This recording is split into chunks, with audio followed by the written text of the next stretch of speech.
మనకి మరొక breaking news అయితే రావడం జరిగింది. త్వరితగతిన రైతు బంధు జమ. సో, రైతు బంధుకు సంబంధించి ఇప్పుడే మనకు అప్డేట్ అయితే వచ్చింది. సోమవారం నుంచి రోజువారీ విడుదలైతే చేయండి అని చెప్పేసి అక్కడ అప్డేట్ అయితే ఇచ్చారు. అధికారులకు మంత్రి తుమ్మల ఆదేశాలు అయితే జారీ చేశారన్నమాట. అంటే సోమవారం నుంచి రైతు బంధు నిధులు అయితే రైతులకు జమ కాబోతున్నాయి. రైతులకు త్వరితగతిన రైతు బంధు నిధులు వారి ఖాతాలో జమ చేయాలని వ్యవసాయ శాఖ మంత్రి తుమ్మల నాగేశ్వరరావు అయితే ఆదేశించారు.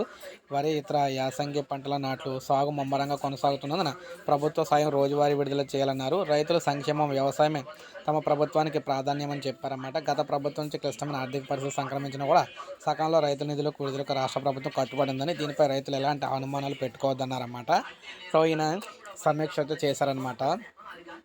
రైతు బంధు పునః సమీక్ష అయితే నిర్వహించారన్నమాట. మొత్తంగా చూసుకున్నట్లయితే రైతులకు సోమవారం నుంచి రైతు బంధు సాయం చేరేలా చూడాలన్నారు. నెలాఖరు వరకు అందరికీ అందేలా చర్యలు తీసుకోవాలని చెప్పారు. దీనిపై సంక్రాంతి అనంతరం మరోసారి సమీక్ష నిర్వహించి దీన్ని బట్టి అంటే రైతు బంధు ప్రజెంట్ రైతు భరోసా కింద మారింది కాబట్టి 15,000 రూపాయలు ఏ విధంగా జమ చేయాలి ఏంటనేది కూడా దానికి సంబంధించి చెప్తానని అంటున్నారన్నమాట. అంటే సోమవారం నుంచి రైతు బంధు డబ్బులు అయితే మళ్ళీ వస్తున్నాయి రైతుల ఖాతాలకి. ఒక లైక్ చేయండి, సబ్స్క్రైబ్ చేసుకోండి, మన ఛానల్ సబ్స్క్రైబ్ చేసుకోండి.